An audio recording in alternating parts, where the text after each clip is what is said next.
Assalamualaikum warahmatullahi wabarakatuh. Bismillah, alhamdulillah. Wassalatu wassalamu ala rasulillah amma ba'd. Akhir-akhir ini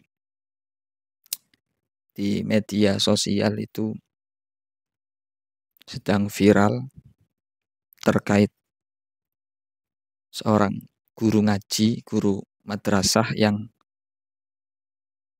kalau saya lihat di berita itu menampar atau memukul muridnya, dan kemudian wali murid atau orang tua daripada si murid itu tidak terima, menuntut uang sekian puluh juta atau sekian belas juta. Terlepas daripada siapa yang layak untuk disalahkan atau siapa yang layak untuk dibela, kami hanya ingin menyampaikan sebenarnya apakah diperbolehkan seorang guru itu memukul muridnya secara referensi, ya. Saya hanya ingin menyampaikan konsep tentang apakah seorang guru boleh memukul anak didiknya ataupun muridnya. Untuk keterangan pertama kami temukan di dalam kitab Kasyifatus Saja. Di sana ada konsep ketika seorang anak yang sudah mencapai usia sekitar 7 tahun, sudah tamyiz, ya, itu wajib bagi orang tua untuk memerintahkannya beribadah. Nah, sedangkan ketika sudah berumur 10 tahun, pertengahan 10 tahun, ketika si anak ini tidak mau, ya, meninggalkan ibadah, tidak mau diperintahkan terus meninggalkan ibadah, bagi orang tua ini wajib untuk memukul anaknya. Dengan catatan pukulan yang tidak menyakitkan, bukan pukulan yang menyakitkan, apalagi sampai melukai. Nah, setelah keterangan itu, ini ada keterangan tentang mu'allim, orang yang mengajar. Walil mu'allimi aidon al-amru ladorbu. Bagi seorang pengajar itu punya kewajiban untuk memerintahkan anak didiknya untuk beribadah, untuk melaksanakan ibadah seperti sholat. Wajib untuk memerintahkan, bukan memukul. Boleh memukul ketika dengan seizin wali.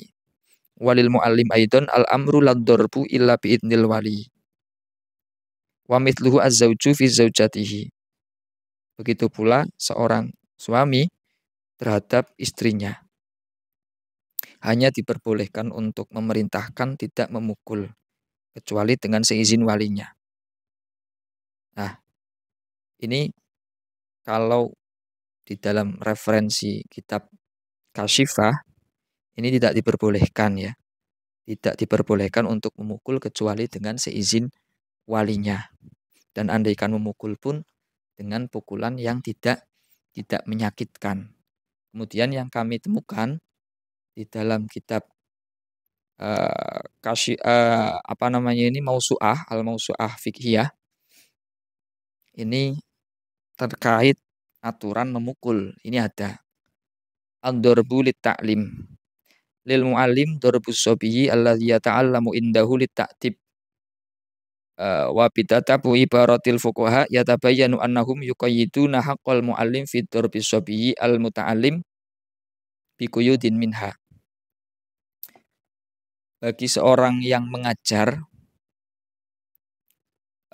itu terkadang itu bisa memukul seorang anak didiknya yang masih ia didik ataupun masih kecil, dalam rangka untuk mentakdib, dalam rangka untuk memberikan pengajaran adab.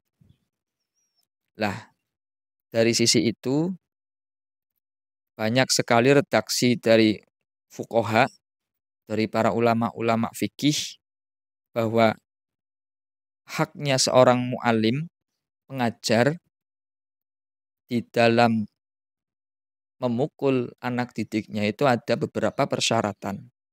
Yang pertama, ayyakuna darbu mu'tadan li ta'limi kamman wa kaifan wa mahallan. Ya'lamul mu'allamul amna minhu wa yakunu darbuhu bil yadi la bil asa. Wa laysa lahu ayyujawiza tsalas. Ada beberapa syarat, ada beberapa kriteria. Yang pertama, pukulan itu memang biasa dilakukan untuk mengajar atau memberikan pengajaran. Baik dari sisi jumlahnya, tata caranya, dan area yang dipukul. Kemudian orang yang dipukul ini mu'allam ya, mu'allam ini yang diajar. Atau mu'allim ya, ya'lamul mu'allim al-amna minhu.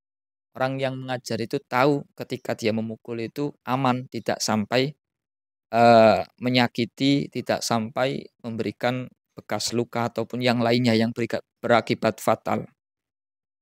Dan pukulannya itu menggunakan tangan, bukan menggunakan tongkat dan yang lain sebagainya. Walaysa lahu ayyujawiza salasa. Jumlah pukulan yang diperbolehkan itu tidak boleh lebih daripada 3 pukulan. Ini berdasarkan hadis ya. Ruwiya anan Nabi alaihi salatu wassalam qala lil mirdas al-muallimi radhiyallahu anhu iyyaka an tadriba fawqa salas fa innaka idza darabta fawqa salasi iktasallahu minka. Diriwayatkan bahwa baginda Nabi berkata kepada Mirdas, seorang pengajar, janganlah kamu memukul lebih daripada 3 kali. Apabila engkau memukul lebih daripada 3 kali, iktasallahu minka, maka Allah akan membalasmu. Allah akan mengkisosmu. Ini yang pertama. Kemudian kriteria yang kedua, ayyakuna ad-darbu bi'idnil waliyyi. Li'anna ad-darba inda ta'lim ghairu muta'aruf ya. Wa innama ad-darbu inda su'il adab. Fala yakunu dzalika minat ta'lim fi syai'. Nah, gini. Wa taslimul wali sobiyahu ilal muallim di ta'limihi la yuthbitul idna fid darbi. Falihadza laisa lahu darbu illa ay ya'dzana lahu fihi nassan. Kriteria yang kedua, pukulan yang dilakukan oleh seorang pengajar itu sesuai dengan atau telah mendapatkan izin dari walinya atau dari orang tuanya. Karena sebuah pukulan ketika dalam proses pengajaran itu bukan sesuatu yang dikenal ya, bukan sesuatu yang dikenal. Sebagaimana omongan atau ucapan yang sering kita dengar ketika anak didik dipukul kemudian orang tua itu nggak terima, itu dengan bahasa saya memasukkan anak saya ke sini bukan untuk dipukuli tapi untuk dididik. Nah, itu sebagaimana ucapan seperti itu ya mungkin.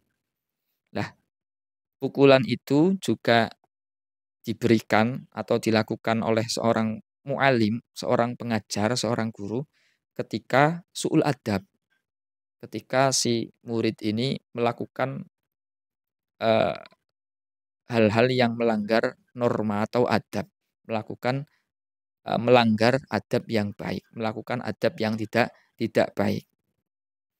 Karena sebuah pukulan itu bukan merupakan bentuk pengajaran. Wa taslimul waliyyi sabiyahu ilal muallim li ta'limihi la yusbitul idna fid darbi. Bentuk penyerahan seorang orang tua atau wali menyerahkan anaknya kepada sekolahan, kepada madrasah, kepada seseorang muallim, seorang pengajar untuk diajar, tidak berarti memperbolehkan seorang pengajar untuk memukul anaknya. Jadi ada perbedaan ya. Oleh karena itu, tidak diperbolehkan bagi seorang pengajar untuk memukul kecuali telah betul-betul mendapatkan izin secara langsung dari walinya. Semisal, silahkan kalau memang nakal dipukul saja nggak apa-apa. Nah ini harus ada izin secara nas, secara jelas. Wa nukila an ba'di syafi'iyati qauluhum al-ijma' al-fi'liyu muttaridun bijawazi dzalika biduni idnil wali. Namun dinukil dari sebagian ulama Syafi'iyah bahwa al-ijma' al-fi'li ya, ini berdasarkan al-ijma' al-fi'li, kesepakatan, tapi kesepakatan berdasarkan perbuatan yang berlaku diperbolehkan bagi seorang mu'alim untuk memukul walaupun tanpa izin walinya. Ini cek. Kalau semisal memukul anak didiknya tanpa ada izin dari wali, itu juga ada dalilnya ya, ada dasarnya. Ada dasarnya. Yang penting catatannya itu bukan pukulan yang ghairu mubarrih ya. Dengan pukulan yang tidak menyakitkan. Kemudian yang ketiga, ayyakuna shabiyu yaqilu ta'dib falaysa lil mu'allim darbuman la yaqilu ta'dib minas sibyan. Nah, kemudian syarat yang ketiga, kriteria yang ketiga, anak yang dipukul ini sudah paham dengan pengajaran tata krama. Ya, semisal sudah umur 7, 8, 9 tahun yang memang sudah paham dengan tata krama. Kemudian dia melakukan hal yang melanggar adab, ya ini boleh dipukul. Tapi kalau semisal anaknya ini semisal masih usia TK, TPG yang masih hanya umur 4, 5 tahun, ini masih belum paham. Belum paham tentang masalah adab. Maka tidak diperbolehkan ya. Tidak diperbolehkan bagi seorang pengajar yang memukul anak didiknya yang belum paham tentang tata krama. Tidak diperbolehkan. Ya ini qala Al-Athram berkata, Al-Uthram ya.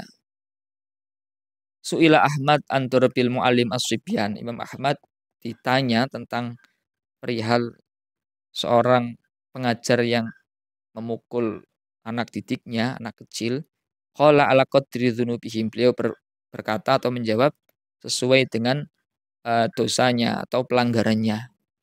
Wa yattaqa bijahdihi dzurba idza kana shaghiran.